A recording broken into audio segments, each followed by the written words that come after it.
There's strange things going on all over the city. The people behind this are not like you and me. There's a hidden society. It goes back centuries. Yesterday, a wizard entered New York with a case.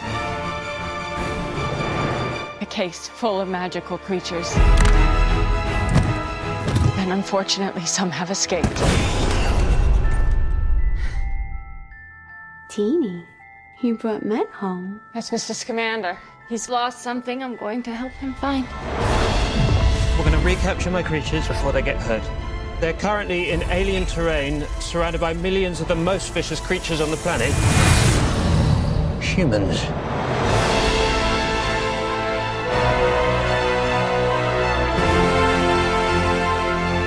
Magical beasts are terrorizing No-Majs. When No-Majs are afraid, they attack. Contain this, or it'll mean war. I want to be a wizard.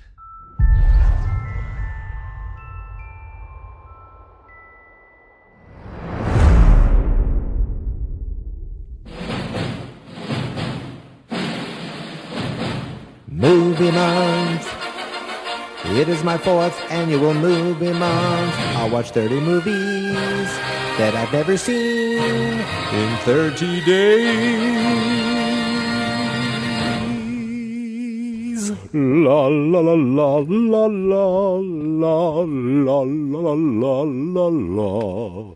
La la la la la la la la. Blah blah blah blah blah blah blah blah. Hello everybody, it's Sunday night, and I'm talking about like almost waiting until the last minute to finally see today's movie. I picked this movie out early this morning. I realized, oh my god, I haven't seen this movie yet. I need to watch this movie today. I was able to spend a couple bucks on Google Play, use a couple bucks on credit, and rent this movie earlier today. And then, you know, real life things happened. It was a beautiful day out. We went and visited my wife's cousin. I cooked on the grill, and, you know, just kind of the day got away from me. I had to go grocery shopping, so I didn't start the movie till after 8 o'clock. Excuse me. And it's about 10:30 right now. Movie's over, and you know, I give this self-imposed rules to myself. Everything needs to be up by midnight. Obviously, it will be. But enough about me. Let's talk about the movie. Today's movie. Finally, I saw Fantastic Beasts and Where to Find Them. Now, I am a huge Harry Potter fan. Love the movies. Love the books even more. In fact, I've read many of the books. I've read all the books at least once. Many of the books twice. Some of the books 3 times. And I am actually rereading. I started rereading all the books again. I did that last summer. 1, 2, 3 read really quick while on vacation. 4 I read and then put off, and then read and then put off, and then read and put off for months and months and months. And Order of the Phoenix, I just started a couple weeks ago. So I'm still in the original reread that I started last year.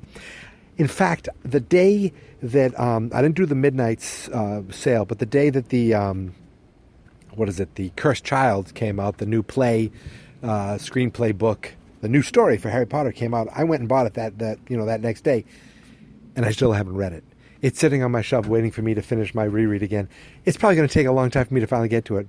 By the time I get to it, who knows, there may be movies. I don't know. I don't care. I don't know anything about it, and I'm glad I don't know anything about it. I can't wait to read it. But, you know, I'm going to wait to read it because these are these nerdy rules I give myself. I'm walking on my back deck right now talking about today's movie. At the same time, I'm peeking in on the Stanley Cup Finals to see if anything happens in the last few minutes. But that's not important today. Today is it's really about kind of what a friend of mine hoped for years ago. He said, why can't there be like other stories that are told in the Harry Potter universe? It doesn't have to be Harry Potter. It could be other stories. I thought, why don't they do an expanded universe where authors, like they used to do with Star Wars, or they still do with Star Wars. Am I shot out of a cannon right now? I feel like I'm talking really fast. But, Star Wars has the movies, and then they have these books that people write. And they have different stories, different offshoots, this, that, boom, boom, boom. And why couldn't they do that with Harry Potter? And we're kind of seeing that right now with today's movie, Fantastic Beasts and Where to Find Them. Now, look, I'm a Harry Potter fan, and if I get this wrong, I'm an idiot. But Fantastic Beasts and Where to Find Them is a book in the Harry Potter universe This movie is the story of the author of that book and kind of how that book comes to play. If I'm wrong, I'm a fool.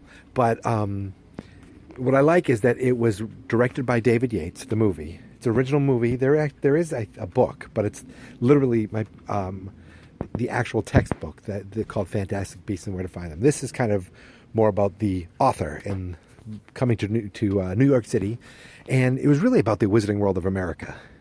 And, of course, the Fantastic Beasts and where you can find them, which is in Newt... Blah, blah, blah. I hear his name and I screw it up every time. Newt Scamander, something like that. In his briefcase. This guy is a curator of magical creatures. He likes to look after them while it seems like most of the Wizarding World is against them. And at the same time of him dealing with that, there's oh my god, it's tired. There's also this evil wizard called, I just watched the movie Grinwald. I don't know. I'm not an expert. Okay, I just love this stuff. And I had a feeling that the actor who played him was this other actor the whole time. And what I'm saying is, like, there was a character in the movie, and I said to myself, I think that's really this Grinwald or whatever. And they kind of gave it away in a shot. There were two similar shots, and I wondered why they did the similar shots of this guy, and I thought, that kind of gave it away. But there was a little surprise, and what the surprise was is that who you thought the bad guy was is kind of true, but he looks a little different. And they had a nice little surprise with an actor that I heard was going to be in future movies, but I did not realize that he was also surprisingly in this movie. So I thought that was really cool. Even if this guy may be a D-bag in real life, I didn't care. It was just cool to see in the movie world. But I got way ahead of myself. David Yates directed this movie. David Yates is a director who, if you look at his IMDb, he directed all these little smaller movies. Then boom, all of a sudden he comes in and directs Order of the Phoenix, comes in and directs Half-Blood Prince, comes in and directs the Deathly Hallows 1, Deathly Hallows 2, and now he's directed Fantastic Beasts and Where to Find Them. And if you see what it says on IMDb, it says that he's set to direct Fantastic Beasts and Where to Find Them 2, 3, 4, and 5, going on the next 8 years or 7 years. I don't know if there's actually going to be that many movies made. I'm almost positive there's going to be a part 2. It looks like that's all happening. And I'm happy because the moment this movie started, of course, it had a little ode to the Harry Potter theme, the John Williams theme. Big smile on my face. And the smile stayed there for the whole movie. I loved it.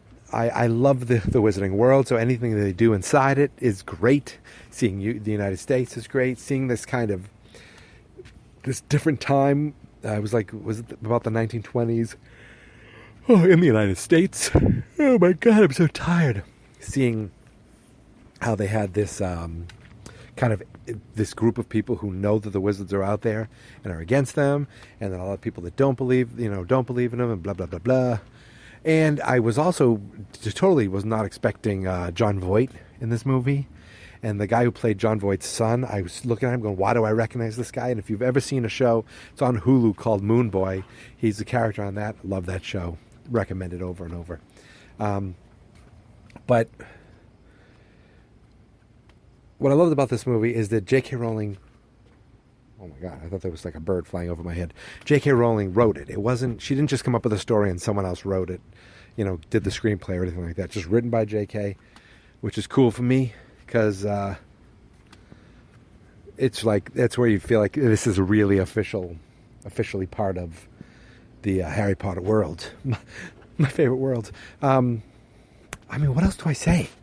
Except I rented it on Google. It was well worth it.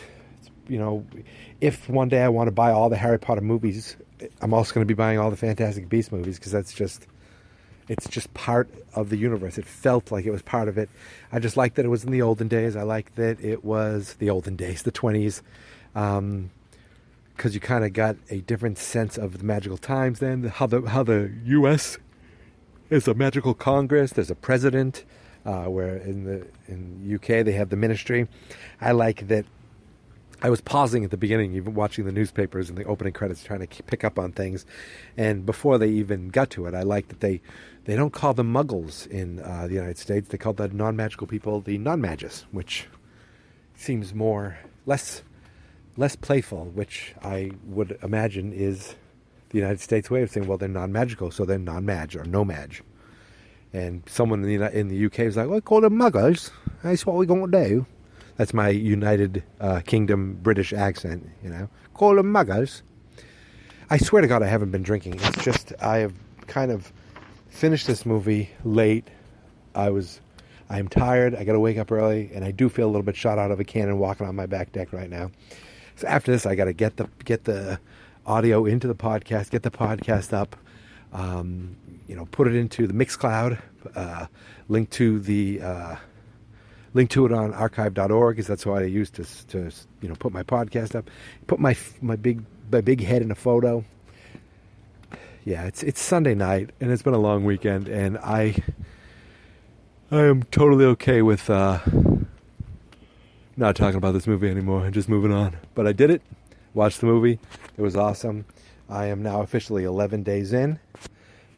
I'm over a third of the way done, and tomorrow I'm on the train to Boston, so I'll be watching a movie bright and early, and hopefully I won't be rambling as much as I am right now. I want to go now and read all the trivia, because I know there were names that were dropped that mean something in the future in the Harry Potter world, and of course, hearing Albus Dumbledore, just made me chuckle. Loved it. And from what I understand, it's Jude Law is going to play Dumbledore in the next Fantastic Beasts movie, so that should be interesting to see. And if you haven't seen this and you're not a Harry Potter fan, I don't know if you'd care for this very much, which means I don't care for you very much, okay? If you have a problem with me, I'm on my back deck right now, and I swear there's something flying over me, like a bat or something. Or just a giant bug. Man, I need to... Why is the attic light on? All right, I'm not going up there. I'm outside of my back deck and the attic light is on. I'm half expecting like a face to appear any minute, and for me to, fill my pants. I don't know what else to say. Yeah, I'm done. I feel like I've talked less about the movie than about me walking around. But look, my man, my women, my peoples. I don't even know what I'm saying right now. I'm tired. And I want to finish this podcast, get it in the books, and get ready for tomorrow. And I want to go see what happens at the end of this hockey game, to tell you the truth. So, until tomorrow, I hope everyone had a great weekend. If you're listening to this Monday morning, I'm surprised because no one listens to this. But you can find me on Twitter at Geek Mentality. You can find me on Facebook at Fans Not Experts. You can find me on Instagram at Mikey Coria, Coreia. Believe me, no one wants to spell that. The easiest way to find me on every platform, well, the three I use, is hashtag FNE Movie Month. You just look that up on Google. You'll find me everywhere you need to find me. And of course, everything leads back to the website, which is fansnotexperts.com. Fantastic Beasts and where to find them. Loved it. Can't wait for more. Oh, Dan Fogel, I hope he becomes a big star. He's the uncle, the brother of Murray on the Goldbergs. That's I've seen him in other things, but that's the main thing I know him in, and I love him in that show. Bit part, but he's great on it. Loved him in this, and I hope, even though the way this movie ended, I just hope he's in future movies. Now I can be done. Look, perfect timing. My dog's coming out. Let's see how. Come on, bud. You want to go out? Come on. You smelling my phone? He's a quiet one. All right, buddy, come on out. I'm going to finish up the podcast. Yeah, come on. Come on. Come on. Let's go. Come on, boy. He went over and played with my wife's cousin's dog. You don't want to go out? I don't know what to tell you. I'm not going to let Moths in. He played with a little dog today, so he's dead tired. All right, that's it. Here's my theme song. This is my podcast. I made it. Geek Mentality's what I named it. And I think you should listen and subscribe, 'cause I'm kinda funny and awesome. I think that I'm worth your time, and I'm kinda handsome. My mom says, please listen and please subscribe. At least listen to this. episode. Fans not experts. La la la la la la la la la la la la.